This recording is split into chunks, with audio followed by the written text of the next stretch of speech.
Hey y'all, welcome back to Spirit of the Outdoors. I'm sitting here shelling these rattlesnake pole beans out. A lot of the old timers would take them and just crumble everything up on a sheet, get out in the wind and flop it, and the wind would separate the chaff and the seeds would kind of fall back down on the sheet. But no more of them, and I had a bucket about full of dried beans, and I decided that I'd just shell them. I've got most of them shelled. I was just kind of thinking, I've actually been listening to a book while I was doing it, working on some knives. I got two clamped right here. I'll show you. They clamped right there, handles drying.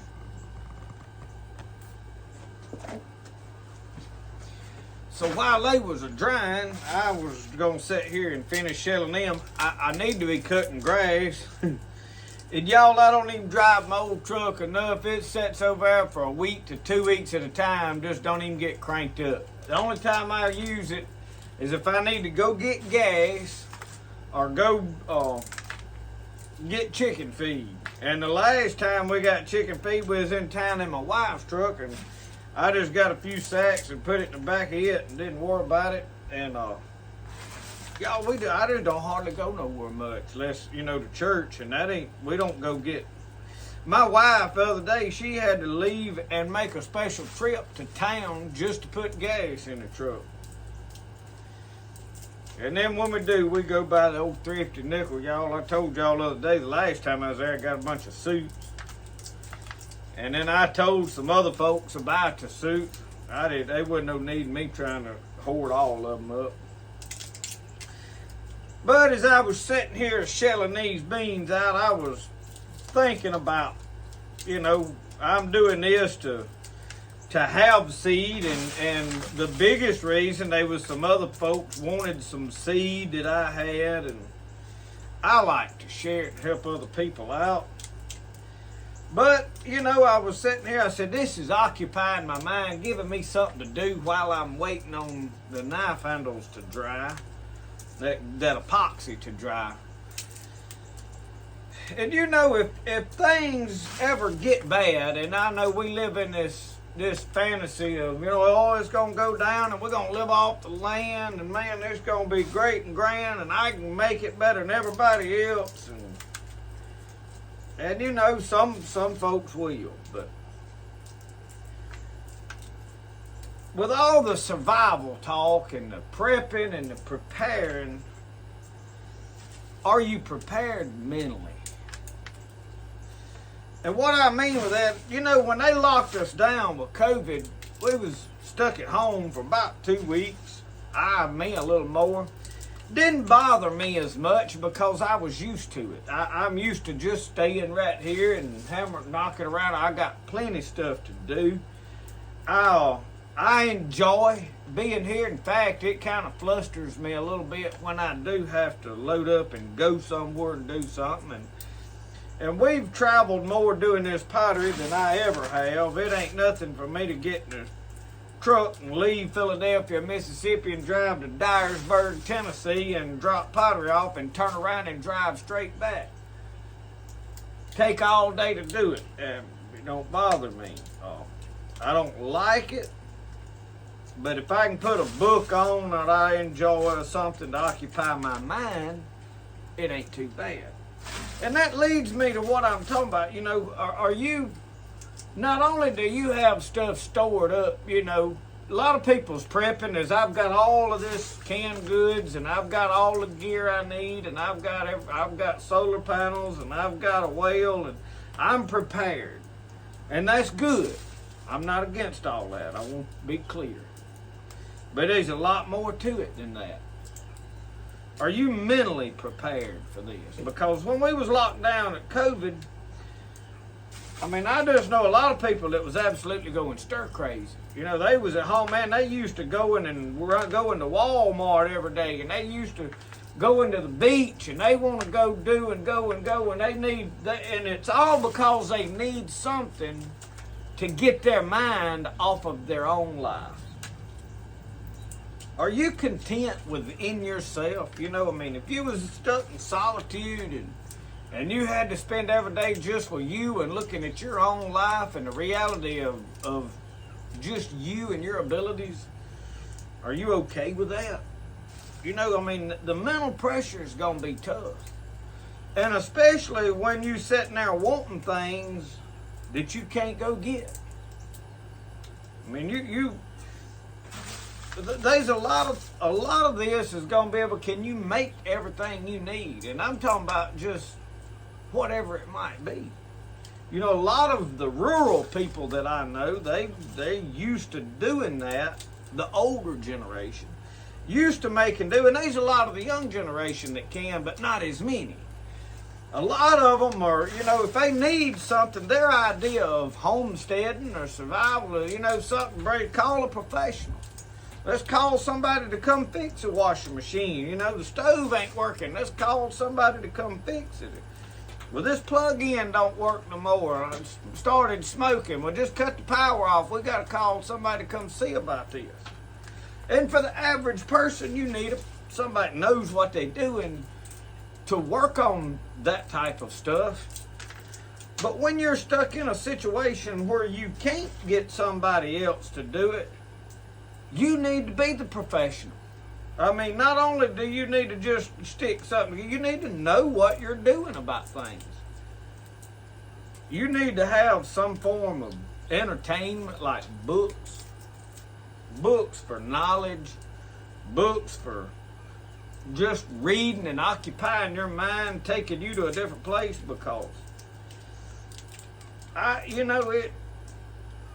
need to be able to learn skills, and you need to be able to be comfortable with yourself, but mentally, you got to depend on you for most everything. Are you ready for that? I mean, you can have electricity and water and food and live, but are you going to lose your mind in the process? And a lot of people will sit here and say, oh, I'll be fine, I can make it, I'm tough. Until it gets right down to it, and then they just break. You look at a lot of people that they need 2 or 3 or 4 vacations a year, you know, because their lives is so miserable that they have to have a vacation and a break from reality all the time. Every weekend, they got to go do some big extravagant thing, cost them a fortune, because they hadn't created a world at home that they enjoy. You see, I like being at home. I like being out here working on knives. And I like walking around the woods and looking for plants. And I like sitting on my porch and reading a book and watching them hummingbirds fight over that sugar water. And they about to break me on sugar up there, y'all. I'm talking about they drinking it up, just going in a coming. But I enjoy watching them fight. And every now and then there'll be a big old red wasp or something come up there and go to running the birds off, or trying to get in there, and I have to go get the fly swat and whoop him. But you know, these are things that I enjoy. One of my favorite things in the world is to get up in the morning and get that first cup of coffee and sit down out there on that porch and just sit there. I enjoy talking to the Lord and reading my Bible. And that's another thing that, you know, that hope and that knowing, you know, well, he really is going to help me and give me strength. And I think that's a huge difference. But while I was just sitting here shelling beans,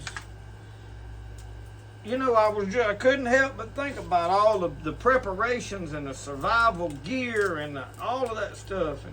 And I think most of us agree that skills is king over stuff, you know. I mean, we can buy a lot of gear and stuff, and we're going to need a lot of that stuff. I mean, you need a lot of hand tools, and you're going to need a lot of provisions. And there's just a lot of stuff you're going to need. If you can get solar panels and have solar power, it'll greatly help you a lot.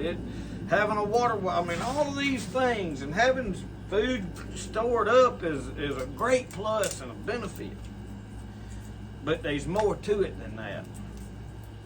You got to be comfortable when you can't talk to nobody else. And when you can't figure something out, something breaks down and your way of life is drastically changed.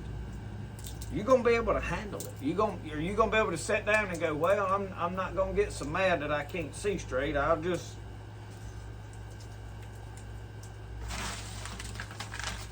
There's a lot of young people that is fighting depression and anxiety. And I know when I was building my house, my blood pressure just from the stress of it just went through the roof. I mean, I just was rattled. I could lean over to look under something and my eyes would just twinkle, you know, and it was because of the stress level. Well, when it all boils down to the fact that you have got to see after you, and who you really are is put to the test, and them flaws is going to show up, and your inabilities are going to show up, and the things that you're not very good at are going to be exploited to you, by you, and not nobody else taking advantage, but you trying to figure things out, and really, I can't, you know. Are you going to be able to overcome that? Because it's going to happen. You're going to be trying to fix something that you ain't never fooled with, and me too. There's a lot of things that I don't know much about. And if it gets down to where I've got to deal with that, I'm going to have to face that. When I was building my house, I'm not afraid of just a whole lot of stuff. I mean, like phobias. But I was a bad leery of electricity. Now, I mean, I understood basic hooking up wires. But now when it come to over there hooking everything up in that control box, that meter box out there, I was bad uncomfortable with it. I just, you know, but you know, after and making sure that in my house everything was gonna work right. And I remember fooling with it and thinking, man, I don't know if I'm gonna have to hire somebody to do this. And I seen how much it was gonna cost to get an electrician to come do everything. I was like, I gotta do it. So I got me a book. And I remember when the first time I wired that three-way switch up and it worked right. Now it didn't work right the first time. The first time I turned it on, I had a wire hooked up backwards. It didn't do nothing. They all come on together. It did something. They all come on together and they all went off together. They didn't work like it was supposed to. And you know, that three-way switch is where you got two switches and one will turn it on and off and this one will turn it on and off. But I remember getting that right the second try, and man, I was ecstatic. But what would have happened if I would have got overwhelmed with that because I didn't understand it, or if I didn't have a book or the information, you know, to help guide me along? Would I just give up, or would I have got so frustrated that I, you know, just lost it? These people, y'all, every day that face things, and when life gets overwhelming, people you would think are strong people, and they take their own lives because it's more than they can bear. Y'all, that is the thing that you need to start preparing for. You need to start focusing on little things that you can enjoy even when there's great disappointment in your life. We get focused on little things that we want or can't have, and oh man, it just upsets our whole apple cart. But when I get up in the morning and I can have that cup of coffee and sit on my porch, my day I know is going to be better. That's something I enjoy. It's a little thing that I can have, that I can make happen regardless of how much money I've got, how broke I am. Because there's days when bills show up that I can't pay. I mean, our light bill this time of year just about gets us running all these keels and air conditioners together. But you know, the good Lord's made a way as long as I trust Him. And knowing that He's helping me and really believing that He's helping me helps me mentally. So you need to start thinking about the mental preparations that you're going to have to do if things go by. Now, y'all, we may not never see none of this kind of stuff. A lot of it's kind of a fantasy. I think we are going to see it at some point. I mean, I really do. But even if we don't, they talking about another lockdown of COVID coming in the future and this, that, and the other. I mean, and y'all, we don't know what tomorrow holds. But being prepared is more than just storing up stuff and buying gear. We all enjoy doing that. But you need to be prepared mentally. You need to be comfortable being by yourself and enjoy being at home. And I know a lot of you do. A lot of you don't like to go. A lot of us are kind of hermits, you know. We'd rather be at the house by ourselves. But there's a lot of people not that way. And those are the people I'm talking to. You need to be putting stuff on paper. Basic wiring, basic mechanics. And if you don't know nothing about woodworking, you need to... I mean, these are things that you need to have a basic understanding, because at some point, it don't matter how much stuff you buy up in gear, if this is a long-term deal, you got to start repairing it and fixing it and working on it. And you're going to have to know how. And then when you can't, or if you can't, that's going to really tear you up mentally. You're going to have to get away from needing a vacation to celebrate every little thing that goes on. I know there's a lot of men that don't know how to cook. A lot of you've been fortunate enough to have a woman that done all the cooking for you. And that's great. I am for that. That gives a woman a great satisfaction and a great role of importance to play when she can provide for the man that is taking care of her and protecting her. It's a great honor for a woman to be a good cook. A lot of women nowadays, they say, oh, I ain't gonna stay home. Some men tell me I gotta cook every meal. Well, you know, a woman like that ain't worth a whole lot.